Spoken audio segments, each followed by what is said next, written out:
The following program may contain coarse language, violence, nudity, mature subject matter, or scenes which may not be suitable for all viewers. Viewer discretion is advised. All Hit Radio.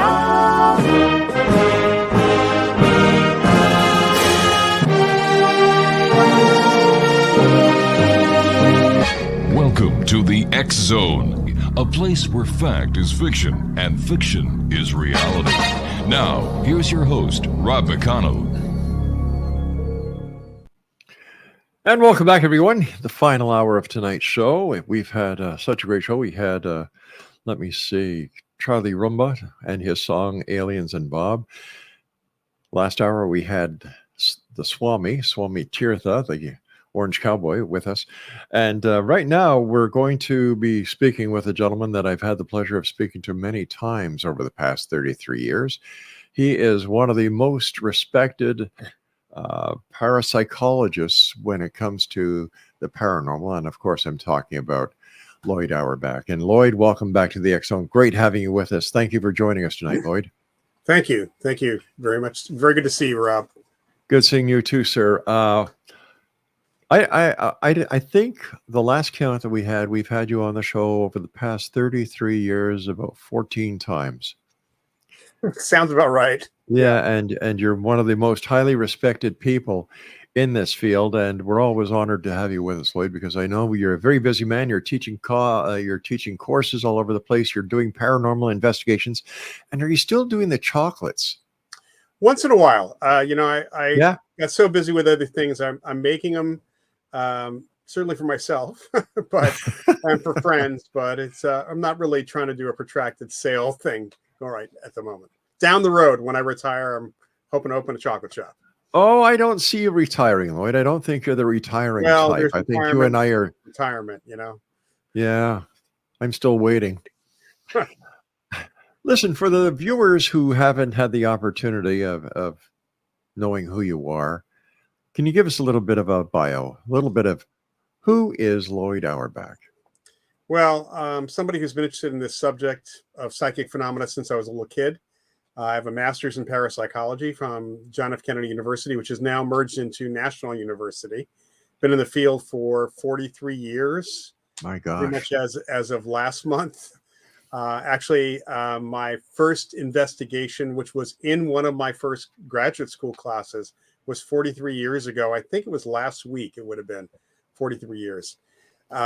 I've been working in the field since 1982 and teaching courses since around that time. Originally adult ed, but then I was teaching graduate school courses, a few undergrad classes. And for the last few years, I've been mainly teaching online courses through the Rhine Education Center, part of the Rhine Research Center. My goodness, a busy man. Yeah, I'm also president of an organization called the Forever Family Foundation, and on the board of directors of the Rhine Research Center, and still do the investigating thing. I've got a lot of former students who are in our Office of Paranormal Investigations network. And then you've got the articles that you write, the books that you write, the media appearances that you do. Yeah, all of them. Plus the TV shows that you do. Once in a while, yeah. Busy man. Not as much as they used to be, but yeah, I still do them.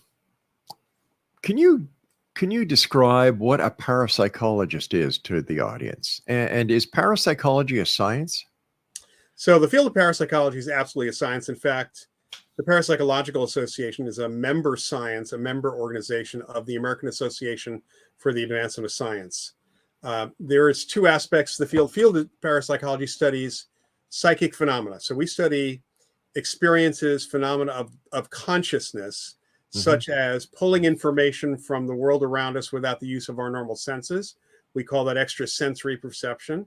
We study the idea that consciousness can affect matter and energy, all sorts of things, including biological stuff. That's called mind over matter or psychokinesis, PK. And we study the idea that consciousness can survive the death of the body and still continue in some form. That's one of my major focuses, in fact, over the last number of years. And a parapsychologist, depending on who you're talking to, may work in a laboratory, may work in a university, doing experiments and teaching. In my case, I am an educator in the field. and also do field investigation or field work in the subject. That's my main aspect of things. In the past 43 years, Loyd, what advances have you seen when it comes to the profession of parapsychologist? Well, there's a good side and a bad side. And we've seen a number of different research protocols, ideas, and that have been replicated. So in 43 years, I've seen things like research more moving towards looking at whether our bodies recognize, for example, what's going to happen before it actually happens, before it even percolates up to our consciousness. That's called presentiment. And by using biometric sensors, it turns out that, yeah, you know, before you're shown something that's going to get you excited or upset or fearful, your body reacts 5 to 15 seconds. Doesn't sound like a lot of time, but the further out you try to predict something, we know the harder it is to actually get it right, because the future plays around, is always in motion. Also seen a lot of research on an old idea, the idea that we know when we're being stared at, the sense of being stared at. And we've done remote staring experiments, which don't even allow the person to be in the same room, let alone looking directly at the staree, the person being stared at. It's all across video, which has been very successful. Again, replicated quite a bit.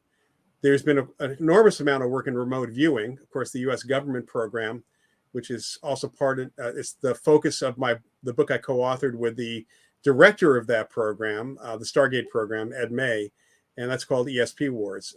And then there's also been a lot of that application oriented too. So for archaeology and finding minerals and a number of other areas as well.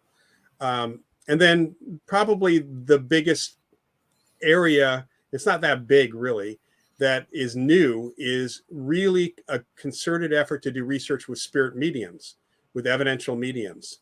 Including looking into what's going on in their brains. So brainwave analysis, as well as other looking into what parts of the brain are active, as well as the most controlled experiments possibly in social science being conducted at the Rhine Research Center with mediums. It's not double blind or triple blind, it's quintuple blind with great success. So there's little things here and there too that have happened with the field. And then there's the connection with consciousness studies, which has been happening more and more.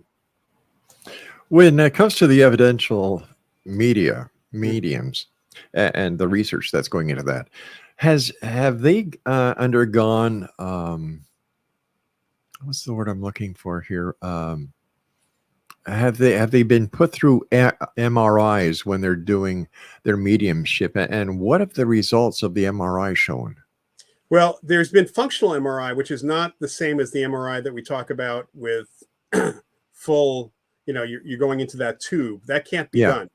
The idea of somebody being able to concentrate, even a psychology experiment would be difficult to do with someone inside an actual MRI. But there's a clack. Yeah. You know, that could be a psychic experiment to see if you could actually like add 2 and 2 while you're being distracted by that. But there's been some fMRI that's been done. Mostly it's been EEG analysis and looking at other types of analysis of the brain when this is going on. And what's interesting is that, first of all, there was a group of mediums that succeeded in a 1-year program of testing with more and more controls on them. That's the Rhine Research Center's research certified mediums. Other mediums have been tested for the Forever Family Foundation. And the ones that have worked in the brain research, it's been pretty clear that when they're having a conversation with the researcher, with you and I, what their brain waves, their brain state is one way. When they are pretending to speak to a spirit, because they're asked to talk to an imaginary spirit, their brainwave activity is closer to having a conversation with you and I. But when they go into the state that they are communicating ostensibly with spirits, whether they're doing that or not, their brain state is very different. Also, if they can do psychic readings of living people, that brain state is even different than the communication with spirits or the other. So regardless of whether or not they're talking to spirits, they believe that they are, and their brains are reacting in that way. Because they believe. Well, it's a question of whether it's belief or whether there's actually something going on. I mean, there certainly seems to be something going on in the brain. And we part of this is we call them evidential mediums because they can provide information that they could not possibly have known or even researched, which is always interesting. And that provides kind of the backup that something more than just they believe that they're mediums is happening. Yeah. Well, what I was trying to say is that in order for them to do what they do, they must believe in doing it themselves. Yeah, that's where I was going. Yeah, no question.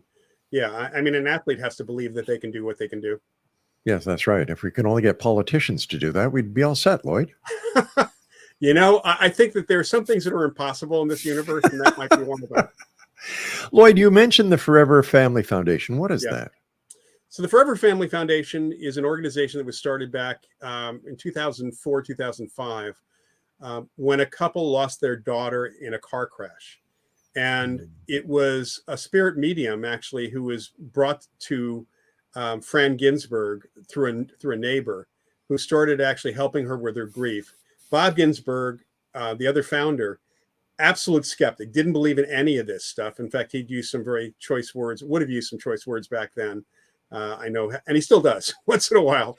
But he was convinced that something was going on there because the information was coming through from his daughter just didn't make sense in any other frame of mind that he had.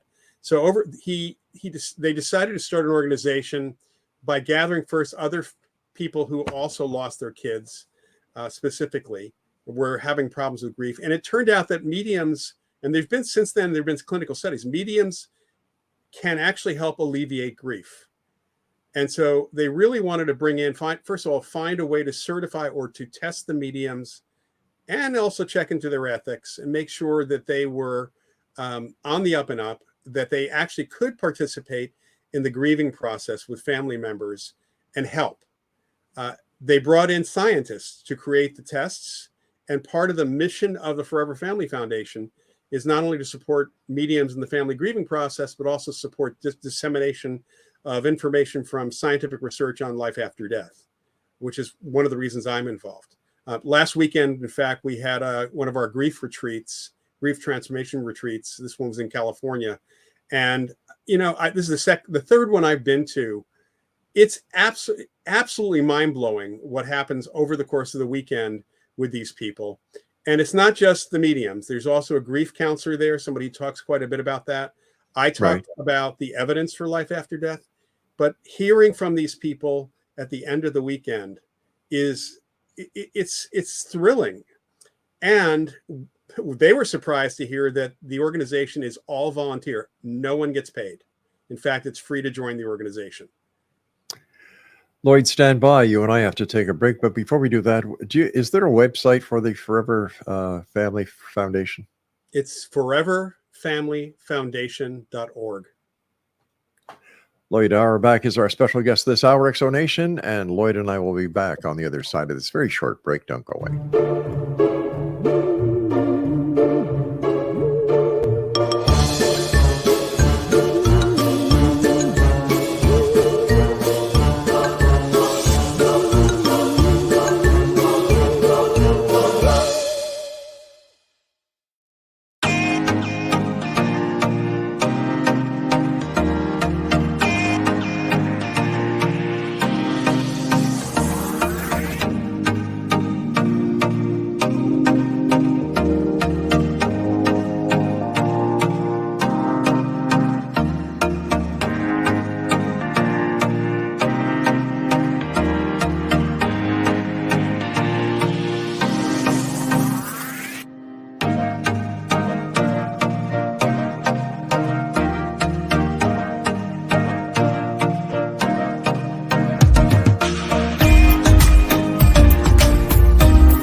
And we're back. Loyd Auerbach is our special guest this hour, XO Nation. Once again, for those of you who would like to get the website for the Forever Family Foundation, it's foreverfamilyfoundation.org. And Loyd, is there a way that our listeners can contact you? Or The best way is either through Facebook, which is facebook.com/Loyd.Auerbach.author, or I'm going to give you my email because I have put that out there. It's wow, just okay, it's just simply Prof Paranormal, as in Professor Paranormal. So profparanormal@gmail.com. Super. Loyd, what kind of evidence is there that there is life after death? Well, first we have evidence that suggests or supports the idea coming from near-death experiences, where people, of course, the classic is somebody has their heart stops, there seems to be lowered or no brain activity. They go out of their body, they go through a tunnel, they see a light, they might see someone or have a conversation with someone at the other end. There's variations of what's there. They're told to come back, and in some of the instances of this, they change personality. I mean, there's been sometimes significant shifts in philosophy and personality. It's ended marriages. It's caused people to change careers. So it's a very impactful thing. But during that process, a number of people, when they first go out of their body or experience that, they can describe what's going on around their body, and sometimes not just what's around their body, but if it's in a hospital, they might go into another room or a different part of the hospital. They can describe sometimes from above exactly what's being done to them, something they could not visually see or even guess from if they could hear any narration of what's going on. And then in a number of instances, the person they meet when they go through the tunnel, they're surprised to find it's somebody they know who they thought was fully alive, but it turned out that that person actually has died just without their knowing. In fact, may have died just right before they had their incident as well. Those are called Picandarian experiences. So that's one. We also deal with, of course, mediumship, which certainly through the communication process, we've gotten a really, especially when we really tighten it up, we get really good indication that some significant process that's different than just normal psychic information is actually going on. We can bring in the reincarnation cases of children who remember previous lives, which are kids from 2 to 4-year-olds who can remember a life, and actually in some instances, not all of them, give enough specific detail, including names, addresses, information about how they died, all of that, so, which has no other explanation unless you want to claim that all these people are somehow faking it, which we're pretty sure is not the case in the cases that are investigated by people like Jim Tucker. And then the apparition cases that we have, and that's where I'm involved, which are cases where people in general, they see or experience someone who has just died, who they're unaware has died, again, that Picandarian experience, or they're getting that experience within the first couple of days, and they sometimes get information they did not know about that person. And then the longer term cases, which are the ones I investigate, we often have significant communication that's presented that, again, is hard to come up with an explanation. I've certainly had a couple of cases where they're really no motivation, they don't want fandom, they don't want fame, they don't want money. There's no explanation for this, and the information that's provided can only be verified in a very difficult way. So we have all of this that supports it. The problem is, of course, if you're a materialist, it's all psychic, but it's not life after death. Ghost hunters talk about being in the paranormal field. How does being in the paranormal field differ from parapsychology? Well, when you say field, you usually mean a field of study, but they're not studying anything. The majority of so-called ghost hunters and paranormal investigators, the most of them, unfortunately, they are out for an experience.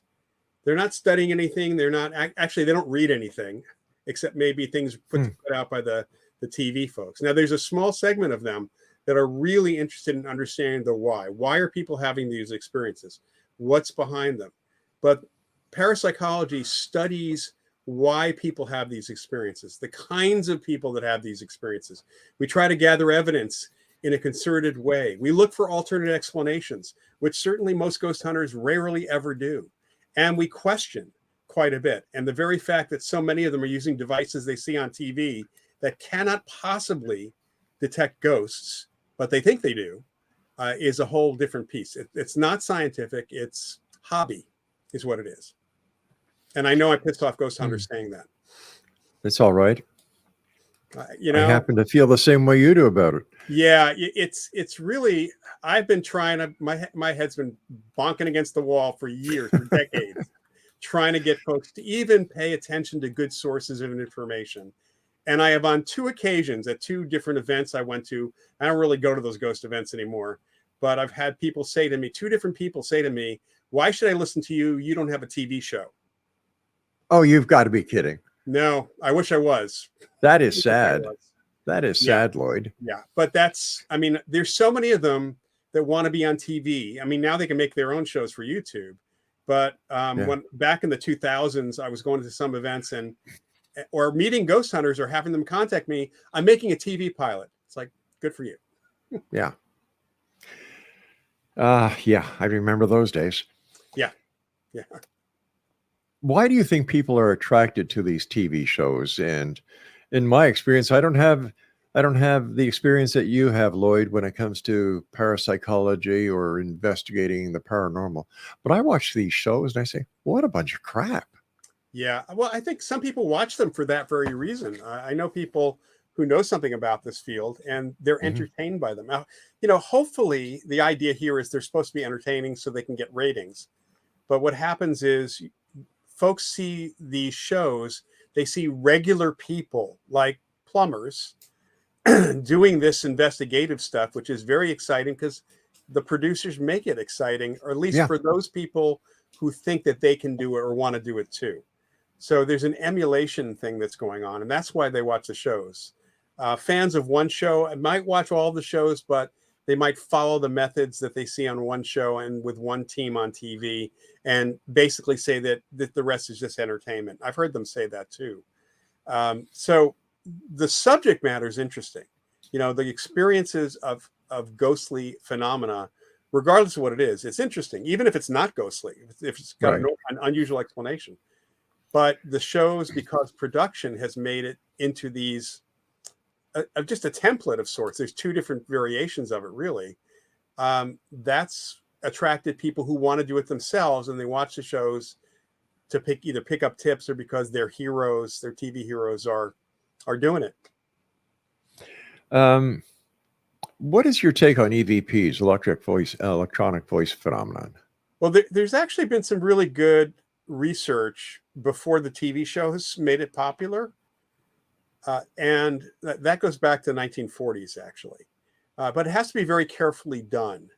And part of the problem here is that recorders, you know, it used to be in the 80s, we at JFK University, when we had our parapsychology graduate program, we would get people contacting us and saying, I've got a tape of I have an EVP. I have a tape of a ghost, a spirit voice. And inevitably, it was because cassette tapes were what they were. It was either the sound of the motor itself turning the tape that was recorded, or it was a CB radio, because a lot of cassette recorders picked up CB radio signals. When things went digital, all of that changed. But the problem with EVP just boils down to when you eliminate all the other possible explanations, like somebody subvocalizing, somebody whispering in the room and not saying that you didn't hear that, or your stomach growling. I've heard enough things that sounded like somebody's stomach growling, or a burp, and somebody swore that it said, "Hi, Chris." There's that interpretation. When you have some really good ones, then the question for us in parapsychology is, if there's no other indication of a spirit or ghost there, is it possible that the operator of the device, because of their real desire to get a voice, actually themselves affected that device? And we do know that living people from our research in the lab can affect electronic devices, random number generators, and other things. Yeah.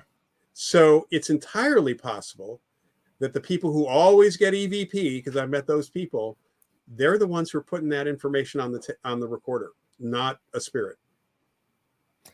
Loyd, stand by. We've got to take our mid-break. Please stand by. I can just imagine a lot of these ghost hunters. And when we come back, speaking about these TV shows, they all go to Waverly. They all go here. They all go there. And I'm trying to figure out why. Why go there all the time? Create, what is it now called? Paratourism? Yeah, I think that's about right. Paratourism is right. Yeah. All right, Loyd, stand by, my friend. Exonation Loyd Auerbach is our guest. His website is profparanormal@gmail.com. And for those of you who would like to check out the Forever Family Foundation, it's foreverfamilyfoundation.org. This is the X Zone. I'm Rob McConnell. Loyd Auerbach and I return after this short break.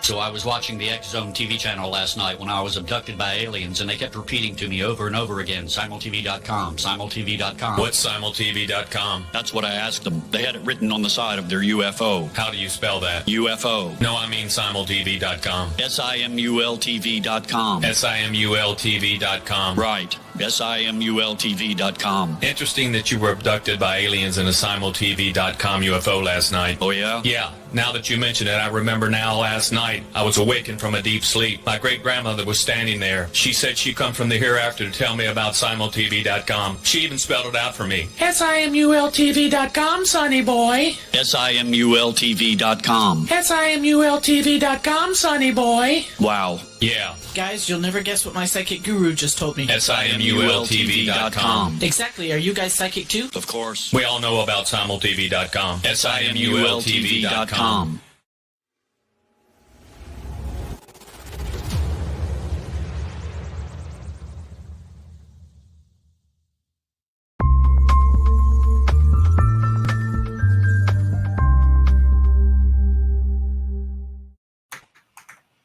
Loyd Auerbach is our guest this hour, Exonation. And Loyd, like I was saying before we went to the commercial break, all these ghost TV shows always end up at Waverly, and they go to Gettysburg and so on and so forth.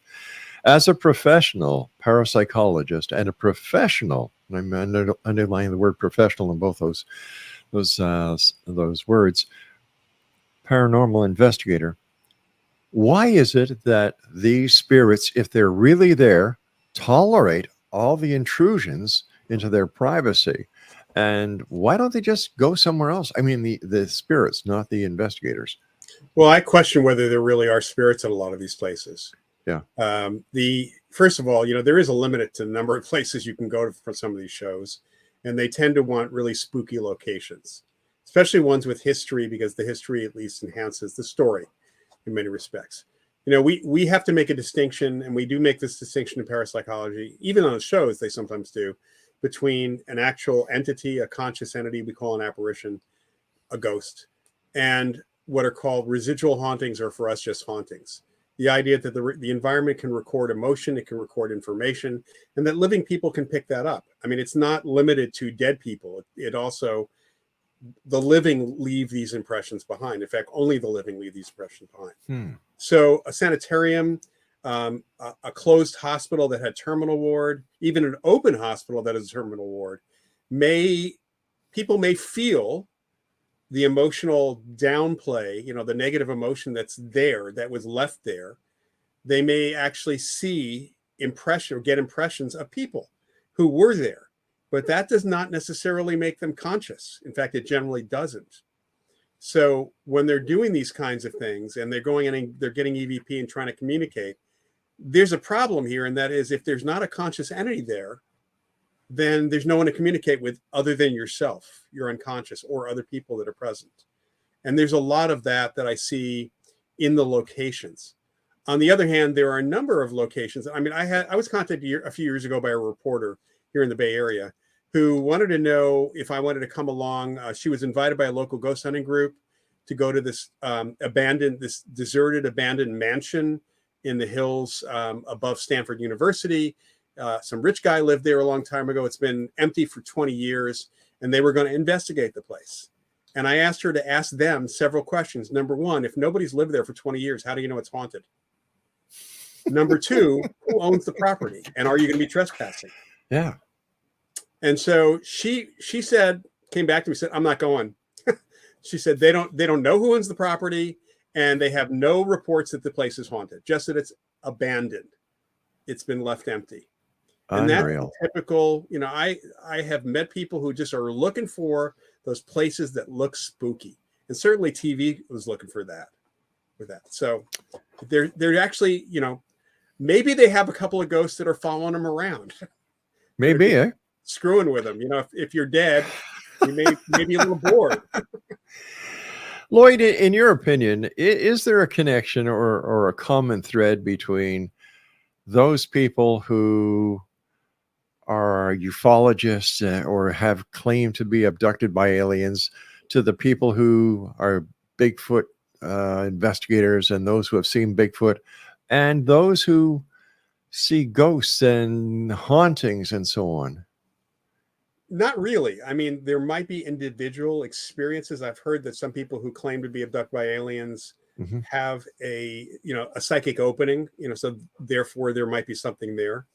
I hear all sorts of things about Bigfoot being other dimensional and time traveler and a robot. And I remember it being a cyborg from the $6 Million Man, but TV show. I remember that one. Yeah, that was Lou Ferrigno, wasn't it? Yeah. Excuse me? Wasn't the Bigfoot in the $6 Million Man actually Lou Ferrigno? No, it was Ted. What's his name? The guy played Lurch on the first one. Oh, right. Yeah. The Addams Family. Yeah. He was the first one. There was a second actor who played, I think, in The Bionic Woman. They used somebody different for that. So I guess the only thread that's common here is that these are things that are not scrutinized well enough by science or not acknowledged as legitimate. Academia in the United States has a serious problem with parapsychology, doesn't want to acknowledge it's real at all. But in other countries, that's not the case. Even in the UK, there's more than 20 universities that teach courses in this. And the responsibility, I think, for this real negative attitude in academia today is laid at the feet of the so-called skeptics, the pseudo-skeptics, because they really made a concerted effort to make everybody think this is all woo-woo. It's all the same thing. They have said there have been folks like the late Amazing Randy who, completely altered the truth in so many instances, just to make himself look better or just to put forth an agenda. There was nothing to any of this. In 2011, one of my colleagues, Daryl Bem, who's a social psychologist at Cornell University, he published an article. There was a paper that was coming out in a mainstream psychology journal of a 2-year project where he did a precognition experiment, again, hooking people up to biometrics. So it was called Feeling the Future, right? And before it even came out, when the journal put out their table of contents, essentially said what was going to be in the journal, there was a huge hue and cry in the academic world and amongst the pseudo-skeptics that this was not science, it couldn't possibly be right. And there were a few reporters who actually asked, have you read the paper? And the general response was, why would I? It's not possible. That's not science. That is completely unscientific. That's right. And when the paper came out, the conclusion was, well, his statistics must be wrong.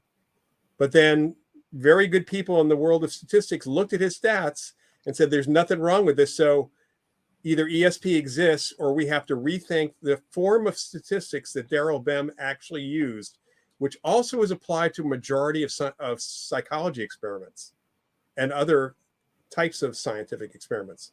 So if Bem was wrong because ESP doesn't exist, but the statistics were right, then there's a serious problem with statistics, and a lot of our scientific knowledge is wrong. Time to rewrite the books, right? Well, it boils down to there shouldn't be anything, as long as you can be ethical in human experience, that is off limits to study. I agree. You have to stay with ethics. And there's very little funding in parapsychology, unfortunately. But there is really good research. In fact, my colleague Ed May, who I mentioned earlier, who ran the Stargate program, he's done some of the best research in general on remote viewing and in other areas as well. And he published, he edited a 2 volumes book on ESP, skepticism and science. And he somehow, because of his personality, he's a great guy, he was able to convince skeptics, not disbelievers, but people who leaned that direction in many fields of science, to start looking at some of the research and include essays in the volumes, as well as people on the parapsychological side. And what turned out was a number of these folks from other fields of science, with Ed's cajoling, looked at the research and were shocked that it was good. Now, they also, some of them said that they didn't necessarily agree that it was, that you can say it's ESP, but they said the research is good. The quality of the research is excellent. It's, in fact, in some respects, some of our research is better than what's published in various science journals today. Is remote viewing part of what the psychics use? Well, remote viewing is a fancy word for, or phrase for clairvoyance, for real-time or precognitive ESP. It just refers to, rather than knowing what's in an envelope when I have it here in my hand, versus, or what the card is that you might be holding, it is the location of the target is remote, is farther away.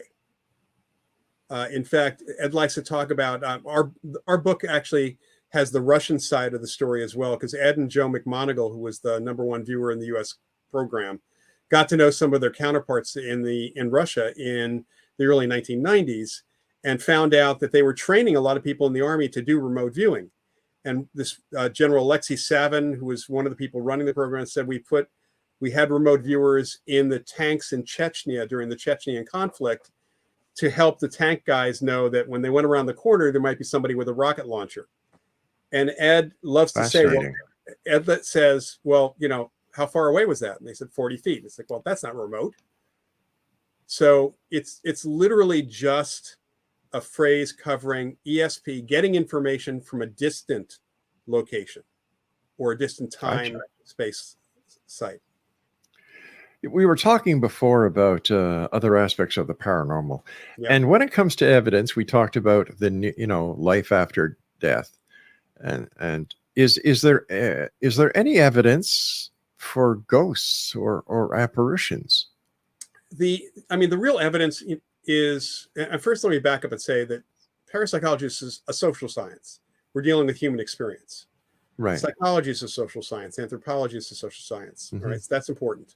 We deal with consciousness. The very concept of ghosts is that consciousness survives the death of the body somehow and can interact with living people and with the physical environment.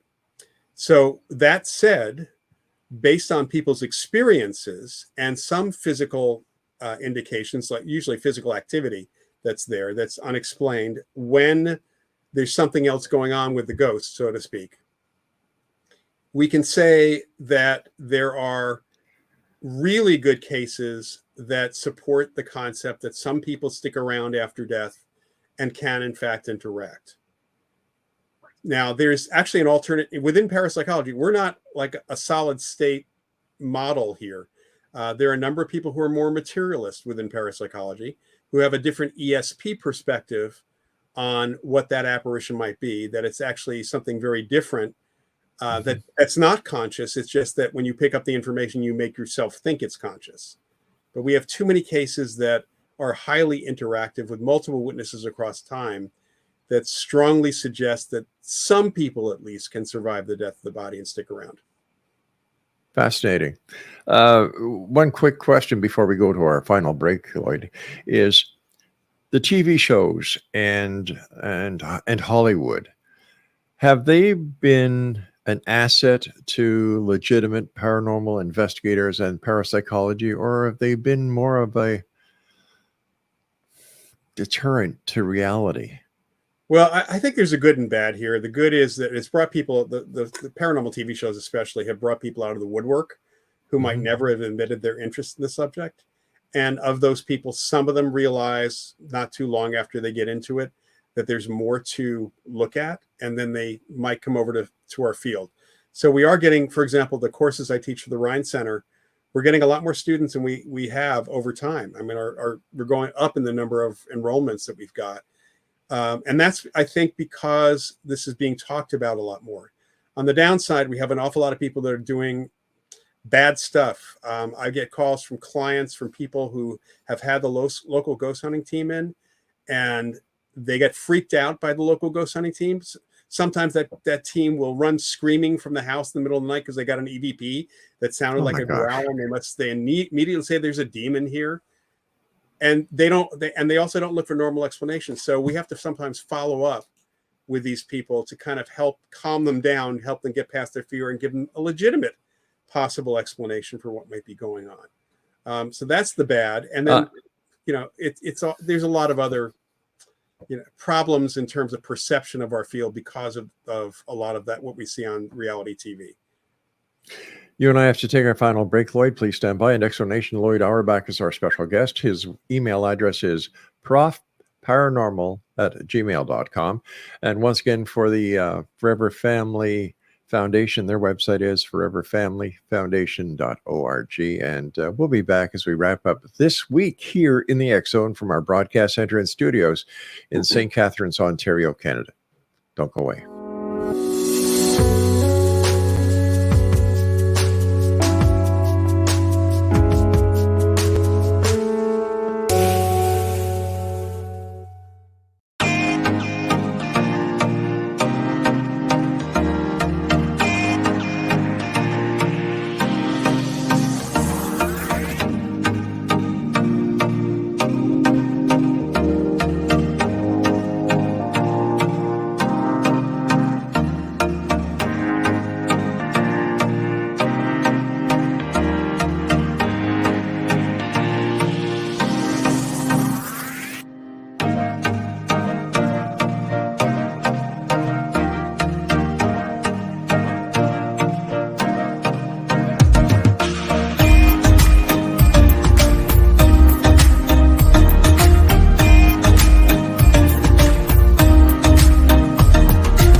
And we're back. Loyd Auerbach is my guest. His email address is profparanormal@gmail.com. And Loyd, I want to thank you so much for taking time out of your evening, your time that you usually hold for yourself to join us here on the X Zone. Always a great pleasure talking to you, Loyd. And I value your professionalism and what you've done over the many years, and how you and the people that you work with have worked so hard to get real paranormal and parapsychology where it is today. So my hat is off to you, my friend.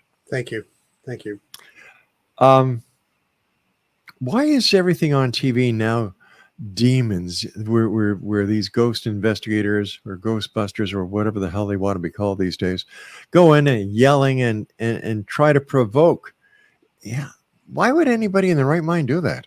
Well, that's a question. Why would somebody in their right mind do that? Well, first of all, I think a lot of that comes from one particular show as a good template to begin with. And the demon thing, there have been a couple of people who truly believe in demons on these shows. Yeah. It's not realistic. But let's face it, Hollywood has always emphasized scary stuff when it comes to the supernatural. I mean, the fact is they're actually comedies. The TV show Ghosts that's on CBS right now, or the BBC version of that, is one of the best ghost shows I've ever seen. It's just absolutely wonderful. But in general, to get ratings, scare factors are what's going to really get the ratings. I mean, the Exorcist movie caused people to yeah. throw away or put away their Ouija boards. It had nothing to do with anything at that point. It's unfortunate, but it's the ratings thing. I mean, all these shows are about rating. The very fact that they're doing investigations in the dark is a ratings thing. It's to make things look spooky. And that's always been the way that TV has been, to try to make things evocative, to really bring about some kind of tension or fear, just even momentary. So that's a big part of it. The way I look at it, if a ghost is invisible at night, he's going to be invisible during the day as well. Well, the fact is that if you look at the actual reports of apparitions of ghosts, the vast, like we're talking about 99% of these from all over the world are during the day or when the lights are on. Really? If it's at night. Yeah, people are not awake at 3 o'clock in the morning to see a ghost. So maybe you do have a ghost in your house, but you're not awake to see the ghost. And the ghost is not like tapping you on the shoulder saying, hey, buddy, wake up. I'm here to scare you. Where do you see parapsychology going in the future, Loyd? Well, I think we're getting closer and closer to consciousness studies, the folks who are actually looking at the question of what is consciousness? Where is it? I mean, is it in the brain? Does the brain create it? And there are all sorts of folks from different fields of science who are approaching it in very, very different ways, from the idea that the brain is we're just meat robots, we're just programmed, to the idea that there's something more here. Not only is it, like in the brain, but it also may be kind of out here, out in the world. And we may not even, our brains may just be like a TV set receiving consciousness from somewhere else. So there's a range of ideas and philosophies here. People are coming to this slowly, very slowly, from neuroscience, from physics, biology, from psychology. And we've been studying phenomena of consciousness. Psychologists study behavior. We study what does consciousness do to directly connect with the world. That's what ESP and PK are. Survival is, does it exist on its own? And we're finding a lot more commonality in all these fields now. And I think that's the direction it's really going to go. We may not even call it parapsychology anymore, because we may be part of this greater science of consciousness studies. Loyd, it's the time where you and I have to say so long for tonight. But before we go, what is your message to the Exo Nation tonight? To seek out good sources of information. If you really are interested in any form of psychic phenomena, take a look at places. You can start with the Forever Family Foundation for mediumship, but the Rhine Research Center, that's RHINE.org, so Rhine.org, is the longest running laboratory and center of study in the United States. That was the original Duke Parapsychology Lab back in the 1930s. So go there, take a look and see what's available there. The Society for Psychical Research just hit 140 years over in the UK. They exist on the web. They're very active. And it's another, and they have a science encyclopedia, truly well written for general public consumption, of learning about articles about all of this stuff. So go to some good sources, get recommendations from them, start there. And believe me, you'll have a whole world opened up to you that is not about yelling at spirits and getting EVPs. Much more interesting. Again, Loyd, thank you so much for your time. It's always a pleasure talking to you, and the door is always open for you here in the X Zone. So until the next time we meet, my friend, take care of yourself. Thanks very much, Rob. You too. Good night, Loyd. Good night. And Exo Nation, our guest this hour has been Loyd Auerbach. And if you'd like to send him an email, share an experience, ask him a question, profparanormal@gmail.com. And if you'd like to contact the Forever Family Foundation, their website is foreverfamilyfoundation.org. Well, that's it for tonight, Exo Nation. That's it for this week. I'd like to thank everybody here at Master Control, my producer, a good friend who couldn't find that song earlier tonight, the one and only Craig West, Mac Alexander over there, who's our International Director of Programming, and my best friend, my wife, and my senior executive producer, the one and only lovely Laura. And to you, the members of the Exo Nation, thank you for allowing us to be part of your day or night, no matter where you are on this great big world of ours. Remember, we are each other's brother. Take care of each other. Give your child, your wife, your friends a hug. let them know that they're loved, because we all need that connection. And always remember to keep your eyes to the sky and your heart to the light. From my heart to yours, good night, everyone.